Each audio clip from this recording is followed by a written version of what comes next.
우리가 오늘 본 말씀 보면 이렇게 바로 시작하지 말고 재미난 얘기 한마디 하고 시작할까요? 그게 좋아요? 아니, 제가 생각해도 이거 너무 딱딱한 것 같아, 갑자기. 오늘 본 말씀 보면 제가 아는 어떤 목사님 중에 설교를 시작하면서 한 5분 정도를 그냥 아무 관계없는 세상 얘기를 해요. 유머러스한 어떤 얘기들을 하고 성도들이 배꼽을 잡고 웃고 나서 설교를 해요. 제가 그 설교를 들으면서 도대체 이 시간이 오늘 본 말씀은 무슨 시간이 있나 그러고 평상시에 그걸 굉장히 싫어했거든요. 제가 전도사 때. 그건 아닌 것 같아요. 근데 지금 생각해보니까 조금 딱딱한데, 여러분 딱딱한 중에 일본 사람들이 왜 치열이 안 좋은 줄 아십니까? 치열이 엉망이잖아요, 일본 사람들. 왜 그런 줄 아세요? 일본 음식에 딱딱한 게 없어서 그렇대요. 어렸을 때부터 딱딱한 음식을 먹어야 이빨이 고르대요. 그 제가 과학적 근거가 있습니까? 제가 어디 제시할 수는 없지만 일본에 있을 때 일본 치과 의사한테 들었던 기억이 나요. 그러니까 딱딱한 음식을 먹어야 돼요. 그래야 여러분의 영이 아주 고르게 예쁘게 다듬어질 수 있어요. 오늘 본 말씀 보면 놀라운 선포의 말씀이 있어요. 17절 말씀인데 우리 17절 말씀 준비됐으면 한번 다 같이 한번 읽어볼까요? 시작. 자녀이면 또한 상속자 곧 하나님의 상속자요 그리스도와 함께한 상속자니 우리가 그와 함께 영광을 받기 위하여 고난도 함께 받아야 할 것이니라. 우리 잘 아는 말씀이죠. 자, 근데 여러분 하나님의 자녀는 하나님의 상속자라고 선포합니다. 그러니까 하나님의 상속자로서 하나님의 유산을 받을 수 있다라고 얘기해요. 근데 지금 이 얘기를 하고 있는데도 제가 그리고 그 전에 엄청난 선포라고 얘기했는데도 불구하고 여러분 놀라질 않아요. 여긴 두 가지 이유가 있어요. 놀라지 않는 이유가 뭐냐? 하나는 유산의 규모를 모르기 때문에 놀라지 않을 수 있어요. 맞습니까? 유산의 규모를 모르니까 그런가 보다. 구원 정도겠지. 이러니까 이제 놀라지 않는 거예요. 근데 구원 정도만 하더라도 여러분 생각할 수 있습니까? 근데 그거조차도 놀라지 않아요. 또 하나는 유산의 규모보다는 유산을 받기 위해서, 그러니까 이건 말씀을 너무 잘하는 거야. 너무 잘하는데 어설프게 하는 거야. 그러니까 유산을 받기 위해서는 고난도 받아야 된다니까 고난을 받느니 유산을 포기하지 이렇게 돼요. 그러니까 안 놀라는 거예요. 지금 안 놀라는 거예요. 여러분 우리 오늘 17절 말씀 다시 한번 읽어볼게요. 그리고 여러분 이 말씀을 읽을 때 표를 안 내도 좋으니까 마음속으로는 한번 놀라길 바랍니다. 간절히 축원합니다. 간절히 축원합니다. 할렐루야. 간절히 축원합니다. 정말 한번 놀래보세요. 한번 놀랬는데 저 말씀이 나에게 적용될지 어떻게 알아요? 한번 놀래보시라니까요. 이렇게 한번 놀래보세요. 다 같이 시작. 자녀이면 또한 상속자 곧 하나님의 상속자요 그리스도와 함께한 상속자니 우리가 그와 함께 영광 받기 위하여 고난도 함께 받아야 할 것이니라. 저와 같이 놀라신 분 계세요? 놀래라니까요. 저는 이제 이거 보세요. 이제 유산을 저는 받을 겁니다. 두고 보세요. 두고 보세요. 두고 보시라니까. 내가 놀랬잖아요 지금. 그러면 저 말씀에 놀란 사람이 하나님이 얼마나 기뻐하시겠어요. 오늘서부터 집에 가셔서 로마서 8장 17절 말씀을 읽으면서 이렇게 한 번씩 놀라세요. 할렐루야. 자, 먼저 우리가 지난 시간에 했었습니다만 우리가 하나님의 자녀여야지만 되죠. 하나님의 자녀여야지만 상속자가 되는 거죠. 맞습니까? 그러면 상속자가 하나님의 유산의 상속자인데 그렇다면 내가 하나님의 자녀인 것을 어떻게 하느냐? 지난 시간에 했었어요. 뭐냐 하면 성령이 증언해 주신다는 거예요. 성령이 그 사람은. 자, 여기서 우리가 한번 지난 시간 복습하는 의미에서 과연 성령이 하나님의 자녀를 증언해 주시는데 나는 해당되는 것이 있는가? 한번 여러분 비교해 보시기 바랍니다. 첫 번째는 하나님의 자녀임을 보여주기 위해 성령이 하시는 일 중에 하나는 그 사람이 죄와 싸울 수 있도록 성령 하나님이 이끌어 가신다는 거예요. 그래서 그 성령 하나님이 능력으로 몸의 행실을 죽이게 해주시는 것이 자녀임을 증언하시는 성령 하나님의 사역입니다. 이런 일이 있다면요, 인도함을 받는 사람은, 다시 말하면 성령의 몸의 행실을 죽이는 능력을 주시는 사람은 하나님의 자녀인 거예요. 할렐루야. 할렐루야. 자, 두 번째는 뭐냐면 성령 하나님이 그 사람에게 하나님을 아빠 아버지라 부르게 해준다는 거예요. 아빠 아버지. 근데 그냥 입버릇처럼 아버지 이게 아니라 정말 하나님을 생각하면서 그 놀라움에 마음으로부터 아버지 이렇게 될 수 있느냐는 거예요. 그러면 그 사람은 성령 하나님이 하나님의 자녀인 것을 누구에게? 나에게 증언해 주신다는 겁니다. 그래서 예수 믿는 사람들은 마음을 통해서 하나님을 아빠 아버지라 부르짖고 그것이 성령 하나님의 증언이라는 거예요. 고린도전서 12장 3절 보면 하나님의 영으로 말하는 자는 누구든지 예수를 저주할 자라 하지 아니하고 또 성령으로 아니하고는 누구든지 예수를 주라 할 수 없느니라.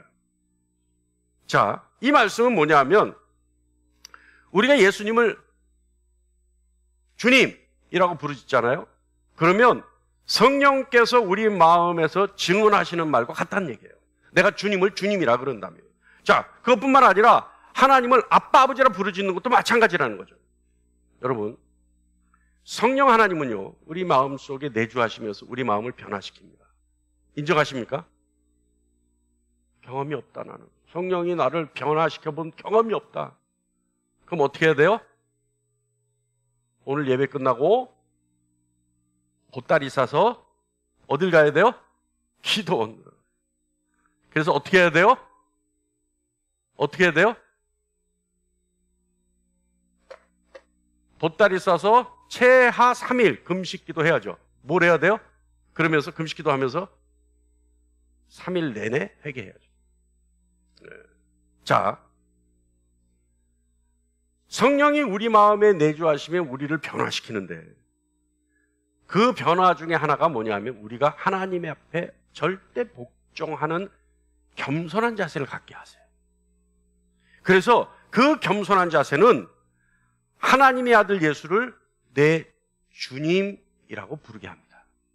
그리고 내 주인이라는 사실을 고백하게 합니다. 다시 말하면 나는 예수님의 백성이고 예수님은 나의 주인이시며 나를 주관하시는 분이라고 고백하게 돼요. 그것이 성령이 우리 마음에 오셔서 우리를 변화시키는 것 중에 가장 큰 증언입니다. 그리고 또 다른 하나는요, 우리가 하나님을 아버지라고 마치 어린애처럼 고백하게 해요. 여러분, 교회 나가자마자 바로 하나님을 아버지라고 부를 수 있었어요? 그랬어요? 교회 나가는 날 하나님을 아버지라고 불렀어요? 아니죠. 그러긴 부끄러웠었을 거예요, 처음에는. 근데 어느 날부터인가 사람들 앞에서도 뻔뻔스럽게 하나님 아버지 이렇게 얘기를 한단 말이에요. 그건 뭐냐면 성령 하나님이 우리 안에서 우리 마음을 변화시킨 결과예요. 할렐루야. 예. 자, 이제 진리의 말씀을 우리가 다시 한번 읽을 텐데 여러분 매 순간순간마다 아멘 하시기 바랍니다. 그래서 그 아멘이 정말 이 말씀이 여러분에게 그대로 축복의 말씀으로 부어지기를 간절히 축원합니다. 다시 한번 읽어볼까요? 17절 다시 한번 읽겠습니다. 시작. 자녀이면 또한 상속자 곧 하나님의 상속자여 그리스도와 함께한 상속자니 우리가 그와 함께 영광받기 위하여 고난도 함께 받아야 할 것이니라. 자, 이건 진리의 말씀이에요. 아멘 하셨어요? 자, 우리가 영광스러워지는 것과 그것도 포함해서 위대한 유산을 받을 수 있을 것이다라고 오늘 이 말씀을 합니다. 그리고 그 위대한 말씀을 받기 위해서는 고난을 함께 받아야 된다라고 말씀합니다. 여러분, 무조건 아멘 해야 돼요. 무조건 아멘. 이 말씀은. 아니, 저는 아멘 했다니까요. 나중에 보시라니까요. 내가 유산을 받을 수 있는지 없는지 여러분 보시라니까요. 여러분, 아멘 하셔야 돼요. 아멘. 상속자란 말이에요. 내가 상속자. 하나님의 유산의 상속자. 할렐루야. 다 같이 우리 한번 고백할게요. 나는 하나님의 유산의 상속자입니다. 시작. 그렇게 되어지기를 간절히 축원합니다. 자, 여러분. 그러면 실질적인 유산이란 과연 뭘까요? 실질적인 유산. 오늘 18절 말씀에 그 유산에 대해서 설명해요. 18절 말씀 볼까요? 시작. 생각하건대 현재의 고난은 장차 우리에게 나타날 영광과 비교할 수 없도다. 자, 여러분 이 말씀 보세요. 생각하건대, 그러니까 생각하건대는 뭐예요? 그 유산을 생각하건대 라는 얘기예요. 생각하건대 그 유산의 규모는 현재 고난은 장차 우리가 나타날 하나님의 유산과 비교할 수 없다. 그만큼 크다는 의미예요. 그만큼 크다. 지금 내가 겪고 있는 이 고통 고난도 앞으로 내가 받을 상속에 비하면, 유산에 비하면 아무것도 아니다라는 거예요. 아무것도 아니다. 그리고 현재의 모든 문제들은 아무것도 아닌 것처럼 만들어줄 수 있는 엄청난 유산이 나에게 준비되어 있다. 이 얘기예요. 이 말씀이. 자, 그렇다면 여러분, 그렇다면 그 유산이 어떤 건지 우리 구체적으로 한번 생각해 보죠. 한 세 가지로 나눌 수 있는데요. 첫 번째는 세상입니다. 우리가 물질을 탐하면, 우리가 기독교 성도로서 또는 신실한 기독교인으로서 물질을 쫓으면, 그러니까 쫓는다라는 표현은 여기 물질 때문에 하나님을 포기한다는 뜻이 아니에요. 내가 하나님의 영광을 위해 물질을 벌어야 되겠다라고 하는 생각도 물질을 쫓는다라고 제가 표현하겠습니다. 그런데 많은 사람들이 물질을 먼저 따지면, 하나님 다음으로 물질의 가치를 두면 마치 타락하거나 변질됐거나 기복신앙을 가진 사람처럼 인정합니다. 그러나 그렇지 않아요. 오늘 말씀 보면 하나님의 유산의 내용 중에 첫 번째가 세상입니다. 이 세상이라는 것은 뭘 얘기하는 거예요? 모든 것을 얘기하는 거예요. 자, 로마서 4장 13절 다 같이요. 시작. 아브라함이나 그 후손에게 세상의 상속자가 되리라고 하신 언약은 율법으로 말미암는 것이 아니요 오직 믿음의 의로 말미암는 것이니라. 뭐라고요? 누구라고요? 뭘 받는다고요? 세상의 상속자라는 거예요. 세상의 상속자. 그러니까 하나님의 상속이라는, 유산이라고 하는 것이 먼 미래의 일로 우리가 구원을 받는 것이, 우리가 영광스럽게 변화되는 것이, 그것만이 우리가 유산이 아니라 뭐라고요? 아브라함의 믿음의 후손들은 세상의 상속자라고 언약을 하셨다는 거예요. 세상. 여러분, 하나님의 상속자라는 것은 하나님의 것을 받는다라는 의미입니다. 맞습니까? 하나님의 상속자는 하나님의 것을 받는 거예요. 그런데 여러분, 하나님은 세상의 주인이세요. 맞습니까? 인정하십니까? 시편 24편 1절 말씀 보면 다 같이 시상. 땅과 거기에 충만한 것과 세계와 그 가운데 사는 자들은 다 여호와의 것이로다. 전부 하나님의 것이라는 거예요. 그러니까 세상과 그 안에 모든 것이 하나님의 것이라는 겁니다. 하나님의 상속자는 세상과 그 안에 모든 것을 상속받습니다. 인정하십니까?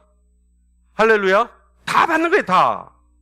시편 2편 8절 말씀 보면 하나님의 약속의 말씀이 있어요. 다 같이 시작. 내게 구하라. 내가 이방 나라를 내 유업으로 주리니 내 소유가 땅끝까지 이르리로다. 하나님의 약속하신단 말이에요. 이런 것들을, 세상을 약속하셨어요. 또 다른 표현을 볼까요? 고린도전서 3장 21절로 23절 다 같이요. 시작.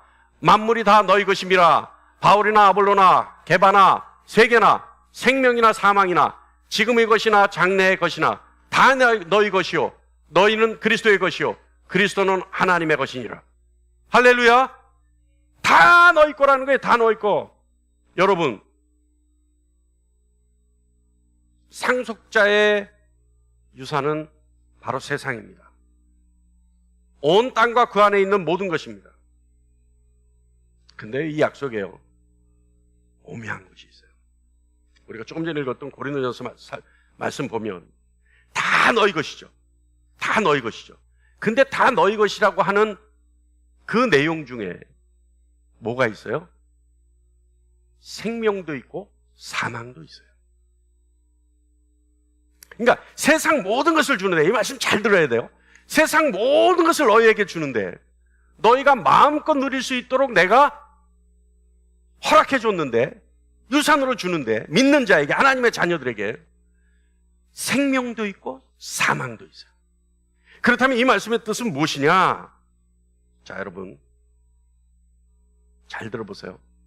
세상 모든 피조물은 왜 지어졌습니까? 바로 하나님의 기쁨을 위해 지어졌어요. 그래서 첫째 날부터 하나님이 창조 사역하신 그 내용물들을 보고 하나님이 기쁘셨어요. 인정하십니까? 그러니까 세상 모든 것은 하나님의 기쁨을 위해 지어졌어요. 그래서 세상에 악이 들어와 버려서 악이 그 능력으로 활동하고 있음에도 불구하고 하나님은 그 악까지도 선용하셔서 하나님의 기쁨으로 만드세요. 인정하십니까? 인정하십니까? 예. 세상의 모든 것은요, 하나님의 기쁨을 위해 지어졌죠. 그렇다면 세상의 모든 것은 하나님의 자녀들의 기쁨을 위해서도 지어졌습니다. 그러니까 하나님이 다 준다는 거예요. 이해하십니까? 이해하십니까? 여러분, 세상에 있는 그 어떤 것도 상속자의 기쁨을 위해 있는 것이라면 현재 있는 고통과 고난 역시 언젠가는 상속자의 기쁨의 도구가 될 것입니다. 할렐루야! 이해하십니까? 세상 모든 것이 하나님의 기쁨을 위해 지어졌어요. 하나님의 기쁨이 목적이에요. 그렇다면 세상의 모든 피조물은 그 기쁨이 목적이기 때문에 세상 모든 것을 상속받는 상속자 역시 결국에 가서는 그것이 그 상속자의 기쁨으로 이어질 것이라는 거예요. 그런데 세상 모든 것 중에는 생명도 있고 사망도 있어요. 다시 말하면 악도 있다 이 말이에요. 근데 하나님의 능력은 그 악조차도 선용하셔서 기쁨으로 바꾸세요. 그렇다면 같은 논리로 우리에게 주어진 유산 역시 지금 현재 세상 속에서 고통과 고난 속에 있을 수 있지만 언젠가는 하나님의 의도대로, 하나님의 창조의 목적대로 우리에게 기쁨으로 바뀔 것이라는 겁니다. 그 도구가 될 것이라는 얘기예요. 이해하십니까? 동의하십니까? 그 기쁨의 도구로 쓰일 것 뭐가 있나요? 환난이 있죠, 곤고가 있죠, 박해가 있죠, 기근이 있죠, 적신이 있죠, 위험이 있죠, 칼이 있죠. 그러나 이 모든 것들의 결국은 상속자의 기쁨을 위해 쓰여질 것입니다. 그것도 넉넉한 기쁨의 도구가 될 것입니다. 할렐루야! 그러니까 여러분, 환난이나 공고나 박해나 기근이나 적신이나 위험이나 칼, 이 모든 것이 나에게는 기쁨의 도구로 쓰여질 것이다 라고 하는 믿음, 이 믿음이 어떤 고난 앞에서도 여러분을 우뚝 서게 할 것입니다. 할렐루야! 할렐루야! 이 모든 것이 넉넉한 기쁨의 도구가 될 것입니다. 두 번째는요, 여러분. 두 번째는 유산 내용 중에 뭐냐면, 사실은 이건 가슴이 벅차서 우리가 여기서 통곡을 하며 쓰러져야 돼요. 두 번째 유산은 뭐냐 하면 하나님 자신입니다. 그러니까 하나님을 유산으로 받아요. 여러분, 유산의 내용 중에 세상뿐만 아니라 하나님 자신도 있다니까요. 로마서 5장 2절 후반부 말씀 보면 다 같이요, 시작. 하나님의 영광을 바라고 즐거워하느니라.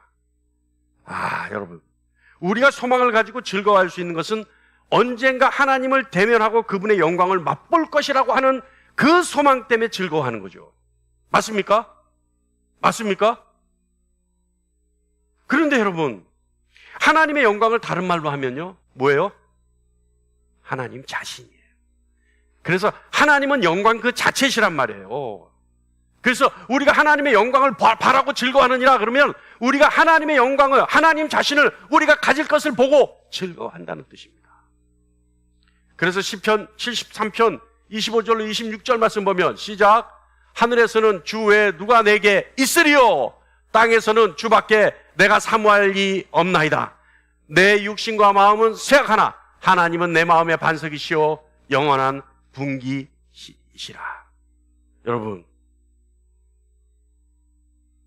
우리가 받을 수 있는 위대한 유산이요 바로 하나님 자신입니다. 그래서 우리가 구원을 미리 소급 적용해서 하나님을 미리 맛보고 하나님과 동행하며 하나님과 교제하는 것이요, 사실은 이것이 인생에 있어 최고의 즐거움입니다. 우리가 조금 전에 읽었던 이 말씀 중에 나의 유산이 뭐라고요? 맨 마지막 단어 뭐예요? 영원한 분기시다. 누가요? 하나님은. 내 몫이라는 거예요. 내 몫. 내가 띄어받을 내 몫이라는 거예요. 내 소유가 될 것이라는 거예요. 그것이 뭐라고요? 하나님이라는 거예요. 여러분 생각해 보세요. 우리는 하나님을 위해 창조되었죠.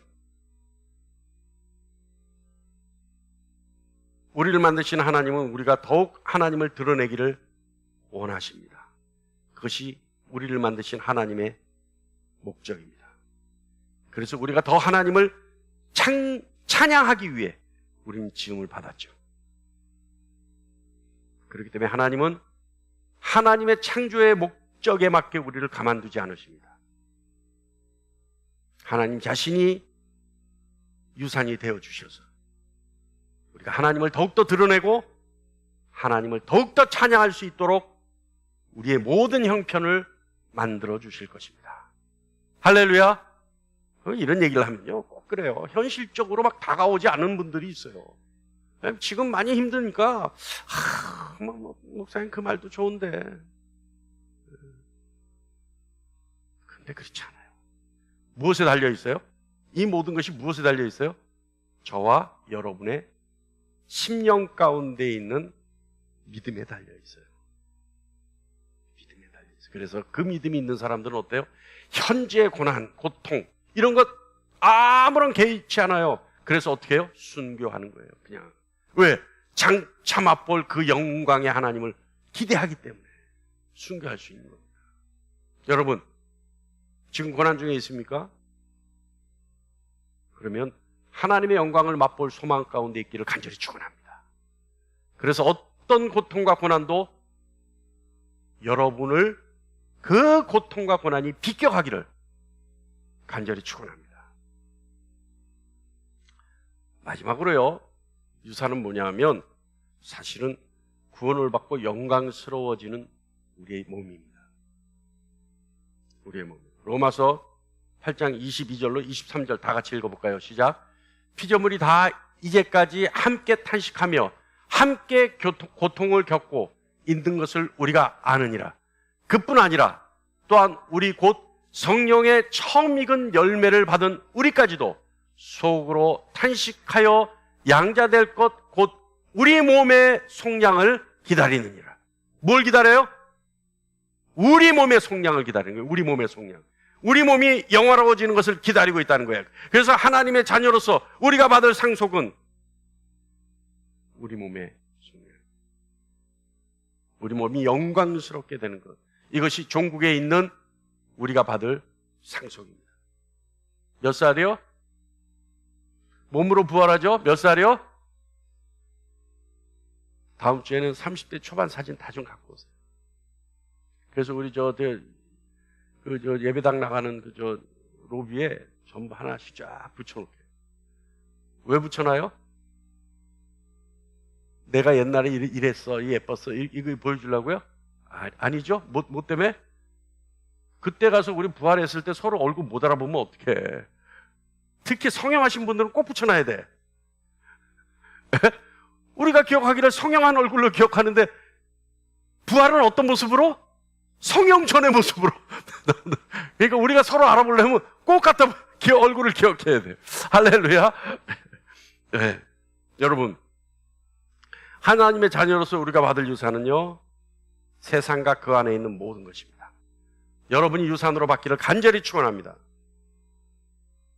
두 번째는요, 궁극적으로 최상의 분기신 하나님 자신을 우리가 상속받습니다. 할렐루야. 그리고 하나님을 더욱 온전히 깊고 즐거워하며 우리 스스로에게서 어떤 우상 숭배의 흔적도 없는 오로지 하나님의 선물로 즐거워하고 영화로워질 우리 몸을 받게 되는 것입니다. 할렐루야. 자, 그렇다면 오늘 이제 이게 과제예요. 이게 문제예요. 그렇다면 우리가 그리스도와 함께 영광을 받기 위해서 고난을 받아야 된다고 하는데 왜 그렇게까지 해야 되느냐? 이것이 문제죠. 그걸 알면 고난도 기꺼이 받을 수 있는 것이고, 그래야 우리가 뭘 한다고요? 하나님의 유산을 상속받을 거 아닙니까? 오늘 지겹도록 읽고 있지만 여러분 마음속에 새기기 위해서 8장 17절 다시 한번 읽어볼게요. 시작.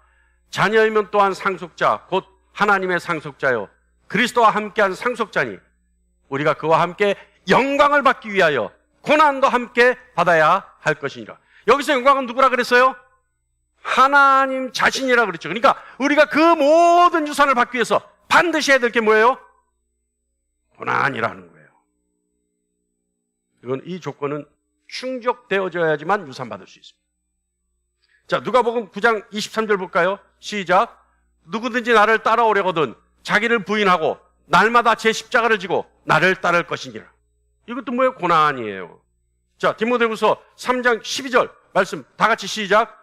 무릇 그리스도 예수 안에서 경건하게 살고자 하는 자는 박해를 받으리라. 여러분, 고통이 없으면 얻는 게 없어요. 여러분, 십자가 없으면 면류관도 없습니다. 다른 말로 하면 고난이 없으면 유산도 없어요. 이게 공식이에요, 공식. 자, 그렇다면 어떤 고통을 말하느냐? 답은 로마서 8장 18절부터 25절 말씀 내용에 있어요. 근데 제가 읽을게요. 어떤 게 있느냐? 어떤 고통이냐?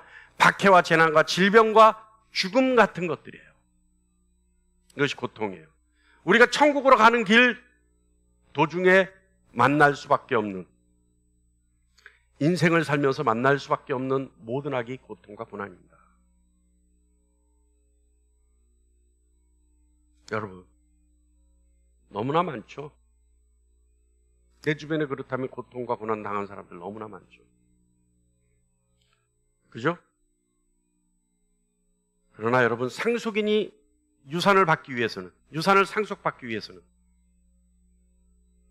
반드시 이 고통과 고난, 예수 그리스도를 믿기 때문에 인내해야 합니다. 그것이 과제예요. 그리고 인내하기 때문에 더 가중될 수밖에 없는 고통과 고난, 인내해야 합니다. 세상 방법은 피할 수 있는 방법들이 있을 수 있어요. 내가 지금 받는 고통과 고난, 내가 예수를 믿기 때문에 받을 수밖에 없는 고통과 고난, 세상 방법을 쓰면 충분히 피할 길이 있을 수 있어요. 그러나 내 믿음을 잃지 않으려고 견디는 과정에서 오는 고통과 고난, 우리가 반드시 인내해야 합니다.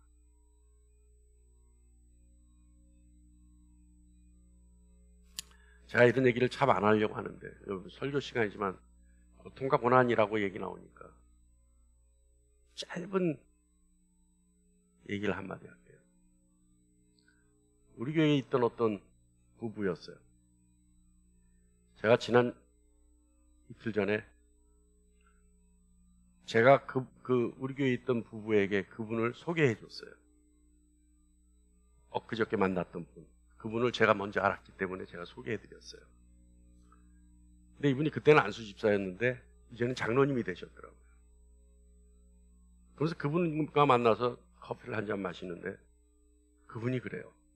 목사님, 우리 교회에 한번 헌신 예배가 있는데 혹 오셔서 설교 한 번만 해주십시오. 그럽시다. 그래서 이제 날짜를 잡았어요. 사실은 그것 때문에 저를 만나러 오셨어요. 근데 이제 그분이 얘기 중에 그래요. 그 두 분 부부가 아직도 교회 나오십니까? 그래요. 그래서 아니, 이사 가셨어요. 아, 그러세요. 저는 그분들 때문에 참 많이 힘들었습니다. 이제서 말씀드리지만 그분들 때문에 정말 제가 힘들었습니다. 왜요? 그분들이 그렇게 목사님 욕을 해요. 근데 제가 알기로도 그분들이 그렇게 욕할 수 있는 분들이 아닌데 그렇게 욕을 해요. 그래서 욕을 했었어요. 그랬더니 했었어요.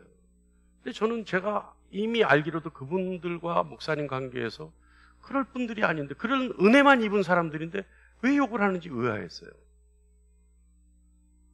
그리고 그분들 자제를 우리 회사에 일을 도움을 주겠다고 억지로 취직을 시켜서 한 달에 500만 원씩 수천만 원을 받아갔습니다.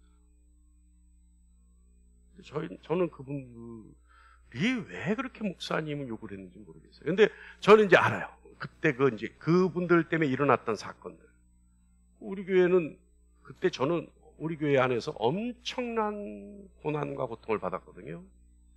많은 오해를 받고, 그분들 때문에 많은 오해를 받고, 많은 질타를 받고, 많은 분들이 교회를 떠났어요.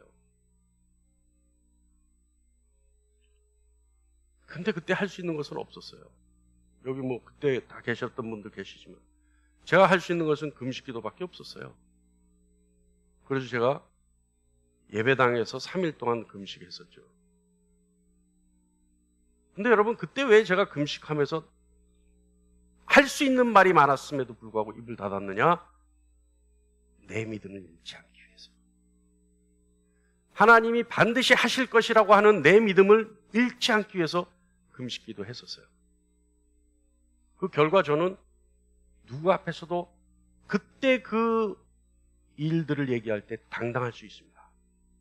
물론 그 일을 통해서 제가 흥하고 그분들이 망했다, 이것이 아니에요. 그 누구 앞에서도 그때 그 사건은 제가 당당할 수 있어요. 인정하십니까? 그때 그 일 아시는 분들 인정하십니까? 그럴 수 있어요. 그것이 제가 믿음을 잃지 않았던 유일한 길인 인내였어요. 여러분, 믿는 자에게 인내는요, 물론 하나님이 보시기에 기뻐하셔서 상급은 있을 수 있지만 더 큰 상급은 내 믿음을 잃지 않는 당당함이 생긴다는 겁니다. 할렐루야! 할렐루야! 제가 이 말씀을 드리려고 그때 그 일을 소환해 왔어요. 여러분, 어떤 상황에서도 세상 방법이 아닌 하나님만 바라보는 믿음을 가진 인내를 실행하시기 바랍니다. 간절히 축원합니다.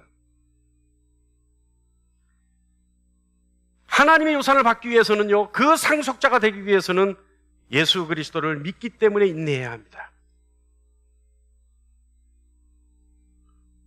상속자의 믿음을 흔들고 하나님으로부터 멀어지게 하려는 모든 어려움에서 인내해야 합니다. 할렐루야! 여러분요, 인내는요, 하나님의 기쁨이에요. 신앙인의 인내는요, 하나님의 기쁨이에요.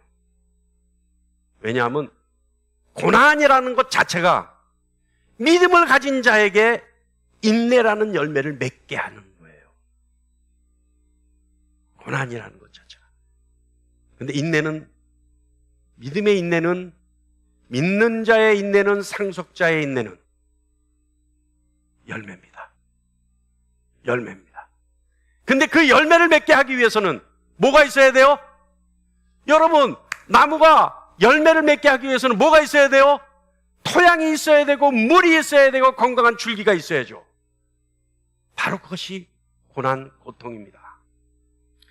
우리가 인내라는 열매를 맺기 위해서는 반드시 우리에게 고통과 고난이 있어야지만 인내라는 열매를 맺을 수 있습니다.